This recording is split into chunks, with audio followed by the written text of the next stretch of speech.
Hello human, it's me, Octopus. Welcome to my world. മുഖ്യമന്ത്രിയുടെ മൂക്കിൻ്റെ തുമ്പത്തുള്ള Thiruvananthapuram medical കോളേജിലെ SAT ഹോസ്പിറ്റലിൽ കറണ്ടില്ല. അത് ജനറേറ്റർ പ്രശ്നമാണെന്നാണ് അധികൃതർ പറയുന്നത്.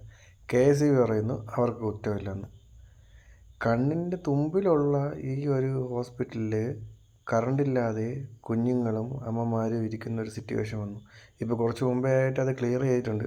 പക്ഷേ ഇതിനേക്കാളും വലിയ കോമഡി എന്ന് പറയാൻ ഈ കറണ്ടില്ലാത്ത സിറ്റുവേഷനിൽ ഇത്രയും പ്രശ്നമായിരുന്നപ്പോഴാണ് ഹോസ്പിറ്റലിലെ ഡോക്ടർമാർ ആവി പിടിക്കാനുള്ള മെഷീൻ വാങ്ങിക്കാൻ വേണ്ടി എഴുതി വിട്ടുകൊണ്ടിരുന്നത്.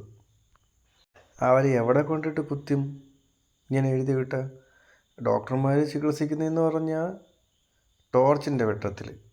ഇത്രയും പ്രതിഷേധം ഉണ്ടായപ്പോഴത്തേക്കാണ് ഇപ്പോൾ ജനറേറ്റർ വെച്ച് എങ്ങനെയും താൽക്കാലികമായിട്ട് എല്ലാം ചോദിക്കാനായിട്ട്. കണ്ണു മുമ്പിൽ തന്നെ അതിൻ്റെ അകത്ത് തന്നെ KSEB ഉള്ളതല്ലേ. ഈ വൈദ്യുതി സ്റ്റോറേജ് ചെയ്യാനുള്ള ജനറേറ്റർ എല്ലാ കാര്യങ്ങളും സ്റ്റോറേജ് ചെയ്യാനുള്ള KSEB പോലും അതിൻ്റെ അകത്തുണ്ട്. പിന്നെ എന്താണ് പ്രശ്നങ്ങളെന്ന് പറഞ്ഞാൽ അത് പരിശോധിക്കേണ്ടിയിരിക്കുന്നു. ആരെ തന്ത്രമാണെന്നോ എന്താണ് പരിപാടിയെന്നോ എന്താണ് ഉദ്ദേശമെന്നും ഇനി അറിഞ്ഞാലേ അറിയാൻ പറ്റുള്ളൂ. വീണ ജോർജ് വീണ്ടും ഏറിക്കയറാൻ സമയമായി. കാരണം അവർ നിലത്ത് നിൽക്കാൻ തുടങ്ങിയതേ ഉള്ളൂ, വീണ്ടും ഏറിക്കയറാൻ തുടങ്ങി.